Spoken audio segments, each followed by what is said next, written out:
আসসালামু আলাইকুম। আবারও একটা ভিডিও নিয়ে হাজির হলাম আপনাকে মাঝখানে। আমি রানু আক্তার। তো কেমন আছেন সবাই? আমি আলহামদুলিল্লাহ ভালো আছি। সকাল সকাল যেতেছি কারেন্ট বিল দিতে। কারেন্ট বিল আসছে প্রায় 3-4 দিন হয়ে গেছে, দিতারই নাই। তো ভাবলাম যে না, আগে বিলটা দিয়ে আসি, পরে যা করার করবো না। তো কারেন্ট বিলটা দিতে গিয়া মানে রাস্তাঘাটে এত গরম, যা বলার বাইরে। রাস্তাতে বেরোইলে মানে ঘরতে বেরোলেই মানে ফ্যানের নিচেতে বেরোলেই সোজা কথা মানে শরীর গাইমা বিজ্জা ফ্যাক হয়ে জায়গা। তো ভাবলাম যে না, আজকে 2-3 দিন যাবত ধরে দোকানটা বন্ধ পাইতেছি, তা বিলটা দিয়ে আসি। বিলটা দিয়ে এসে রান্না বাসা মতো হারে দিলাম বিল। আর বিল আসছিল বেশি না, কয়টা টাকা মানে কম টাকায় বিল আসছিল। পরে দেখেন যে কী অবস্থা। পরে বিল দেওয়ার দেরি করেনি, সোজা দোকানে গেছি। দোকানে গিয়ে একটু ব্রেডের দরকার ছিল, আর একটা ইয়ার দরকার আছে। তো এটি কিনা এই যে দোকানে আসলাম। এই দোকানটা বাড়ির সামনে দেখে সুবিধা হয়েছে, এনতেনে কিনে লয়ে সবাই লয়ে যাওয়া যায়। যদিও সরম করে মাঝে মাঝে যে রাস্তাঘাটে তো সহজে বাড়ি না, আগে এখন বেরোই তো এই হলো সমস্যাটা। তো রুটি কিনছি, আবার হয়ে গেলাম ডাক্তারের দোকানও। আমার গ্যাস্ট্রিকের ওষুধ শেষ হয়ে গেছিলো। আমি সবসময় সার্জেল খাই, তো সার্জেল আবার নাই গাই এখানে আমার দিল ওমিডন। খাইলাম, দেখি কী অবস্থা। আমার কাছে ভালো লাগে না, তবে সার্জেলটা নিচে আমার কাছে মনে হয় যে সব কিছু। পরে আইসি, দেখেন কী অবস্থা গাইমা। পরে কই রান্না বসাই দিয়ে আগে পরে খাওয়া খাই, যদি কিছু থাকে ভাগ্যে খামনে। পরে আব্বা কবে পুঁইশাক এনে দিয়েছিলি, পুঁইশাক লইছি, বরবটি লইছি।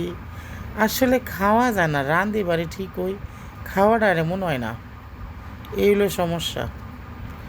কী কম গরমই মজা লাগে না, না কি আমি একটা ব্যক্তি, আমার সবজিটা আগে খাইতাম অনেক করে, খাওয়াটা করে উঠে গেছে গা। আর এটা হচ্ছে দই রুটি, দই আনছে মামাতো ভাই এক কেড়ে, কী কয় মাউতাইল নাকি মাতোয়াইল, ওইখানের দই আমার অনেক বেশি মজা লাগে। তো হাই হানতে দই লইছে আমার লাগিয়া।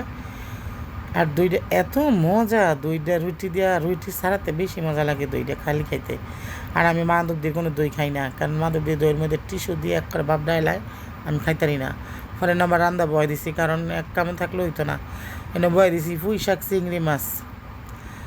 দেন কত তরকারি দেন, একলা মানুষ কতই বা খাওয়া যায়, এগুলো সমস্যার মধ্যে আছে। আসলে একলা জীবনটা অনেক ভালো, অনেক ভালো, আবার অনেক ভয়ঙ্কর, কি কমু আর।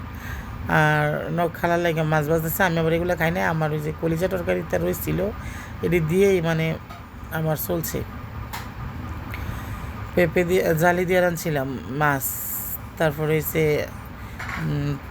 ছোটো মাছ বোনা, চিংড়ি মাছ, আর চুলা তৈল সবজি। সবজি বলতে ভাজি আর কি। এই হলো রান্নার আইটেম আসিল। পরে আইসি ঘর দুয়ার, দেখেন কী অবস্থাতে গুছাইছি। গুছাইয়া মুছাইয়া গেছি গা গোসল করতাম। আইসি গোসল কইরা আইয়া বইসি খাইতাম।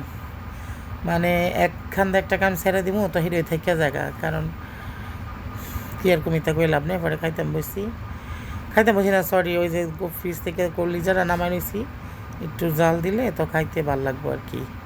এই হলো কথা। দেখা যাইতেছে আসলে কই লাভ নেই, কি কমিতা বা এক কথা বারবার। পরে এই যে মানে বরবটিগুলো নষ্ট হয়ে যেতেছে গা। পরে বেশি বেশি করে বাজি করে লিছি, যে করে লাইলে খাওয়াইব, ফালা দিয়ে লাভ নাই, টাকারও মায়া লাগে। 120 টাকা কেজি নিয়ে গেছিলাম মার্কেটে গেছি বলতে কি, ও ড্রেসগুলো যে দিয়েছি, ড্রেসগুলা 2 দিন ডেট গেছে গা। তারপরে আনতারি না, কারণ মানুষ নাই কাটা এনে দিব। স্বাস্থ্য বেড়ে বেগাতে করছে, হ্যাঁ আমি যাইতাম না এদিকে, তো না গেলে 10 জন নাই। মাঝে মাঝে দেয়, আবার মাঝে মাঝে ফলামান মানুষ মর্জি খারাপ।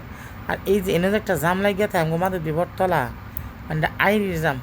পরে আইছিলাম একটা 3 পিস পছন্দ হলে কিনবো, কিন্তু ভালো লাগছে না দিকে কিনছি না। এগুলো নর্মাল 3 পিস, এগুলো কিনতাম না, এর লেগে কিনছিও না। পরে চাইছিলাম আর কি, মানে বিক্সি বইলের উপরে কোনো কাপড় থাকলে কিনলাম, হইলে দিয়ে না পছন্দ মতো কাপড় নাই, তাই আর বেশি গুরু গুরু না করে আইসা পড়ছি বাড়িতে। ভাল লাগে না। ও এদিকে আবার একটু কসমেটিক কিনলাম, 2টা কাঁকড়া কিনছি, একটা কাঁটা কিনছি। কি পরে মা বাড়িতে কাঁঠাল ফাটাইছে, কাঁঠাল খাইলাম। এই লোক কথা। তো ভালো থাকেন সবাই, আমার লেগে দোয়া করেন, আমি সবথেকে লেগে দোয়া করি।